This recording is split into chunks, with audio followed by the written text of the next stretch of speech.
This is my, I think it's my first ever time talking on the channel, but I want to start a new series, and I think that'll include talking and kind of explaining as I go along. So, new series I thought of is basically I want to finish every beat that I've ever made across all my laptops and hard drives and computers and whatnot. I've calculated all the beats that I haven't finished and organized them into, which device they're on, so I can go back through and finish them. So we're going to do one each video, hopefully, because a lot of the stuff I make so far has just kind of been loops, and I kind of have maybe throw a vocal on there so it seems more finished. As you can see, we have 1,056 total beats. 44 of those are on my hard drive, this little guy here. Now I was hoping there was going to be a lot more, like hundreds more on the hard drive, but when I opened it I realized I had formatted it at one stage, so that deleted all the early stuff, 2017, 2018 kind of stuff. So I don't think I have anything from that era, which is kind of sad. 498 beats on my old laptop. Then my new laptop, that only has 87 beats on it. My computer is where I do most of my production now, which, as you can see, has 424 beats on it. And I got that in 2022. So that's just to give you an idea of where kind of we'll be choosing the beats from. Okay, let's go. So our first beat is beat 802. That beat is going to be on my computer. So now I'm going to go and find this beat. Okay, I found the beat. It's called Sprinkles. So we're going to listen to it and, rate it. See if we think we can do something with it.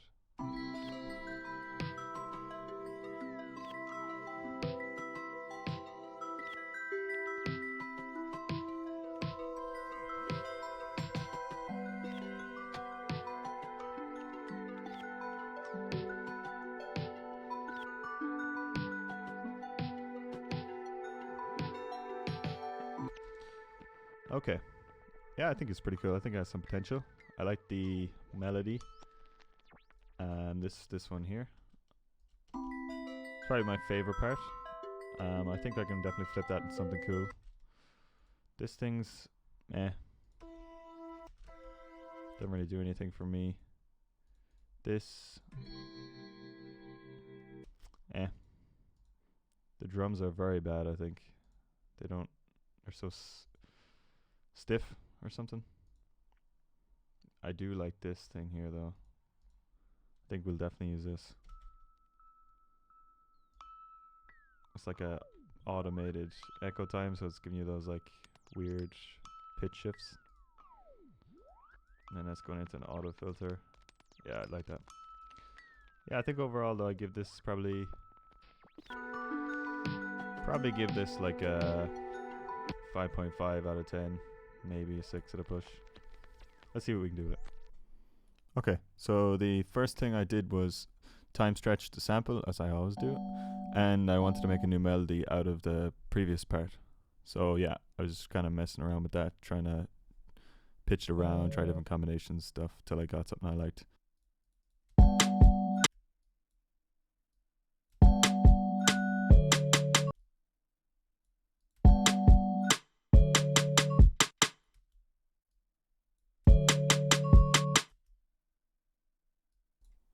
Once I had the melody done, I moved over and swapped the rim.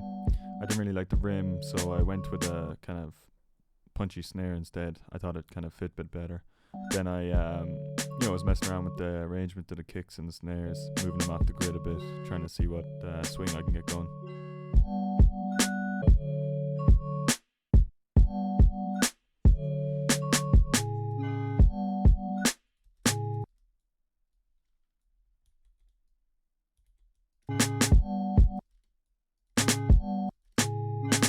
Once I was happy with the kick on the snare pattern, I moved on to the hi-hats.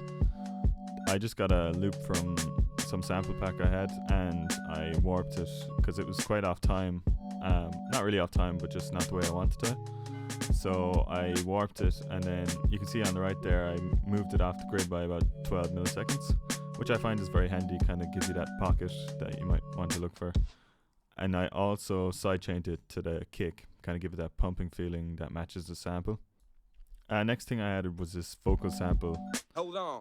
That was kind of went on to become the main motif of the beat. I thought it was something different, and I kind of liked the way it fit into the beat there. I also did a bit of editing right after it to kind of give it a little flourish. Not so much a fill, but yeah, just something different, like right after the beat comes back in, which I thought was cool.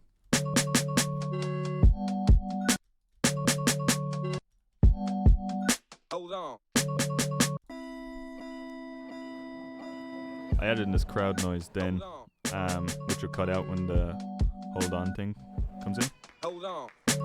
And then there's kind of crowd clapping as well, which I then warped onto the beat and duplicated out a bit just to kind of give that extra texture and rhythm. So then here's all that combined together.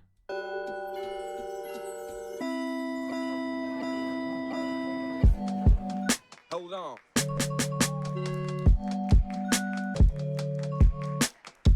Next thing I did then was kind of add in a few little fills, like that one there, and then I also did this like little pitch bend on the sample, which you'll see in a minute. I'm not sure if I even used it, but it's kind of a cool thing I like to do when bringing the beat back in. Kind of gives a cool like effect, which I like. Next then I moved on to the synths, because I wanted to do a B section that was a bit more low key and a bit more melodic, I suppose, and then at the end then bring it all back.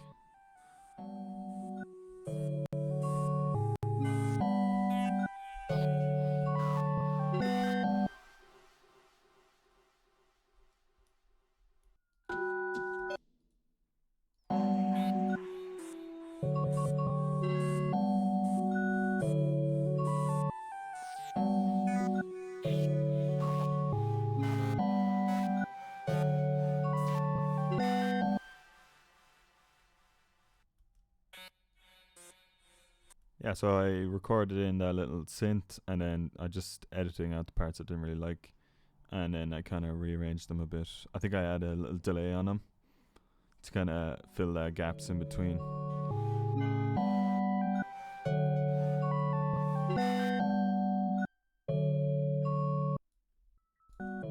So then I added in these toms that were from the original beat, just kind of a little texture.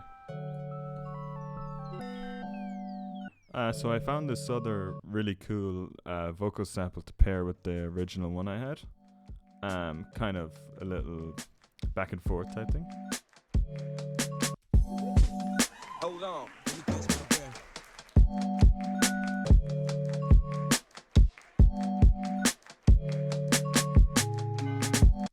Hold on. Let me catch my breath. And just to further that again, I brought in these breath samples.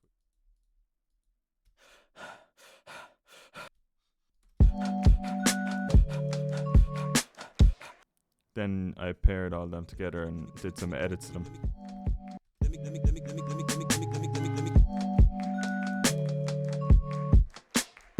Yeah, after that we kind of had our main parts to the beat. It was just a matter of ordering them and putting them in the places we wanted.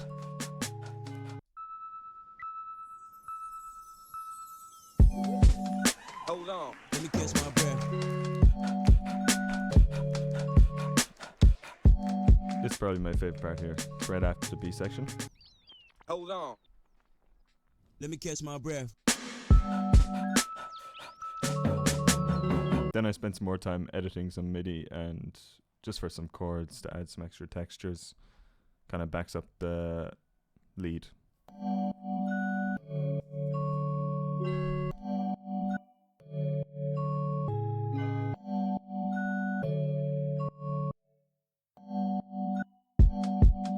Hold on.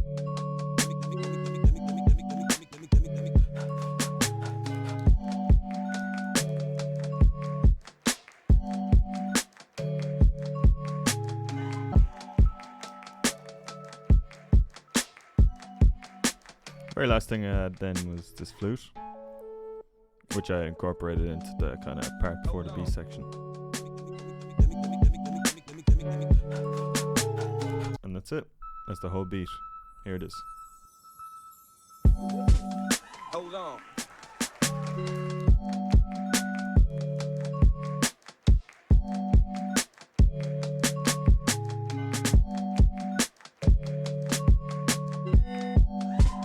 Hold on. Let me catch my breath.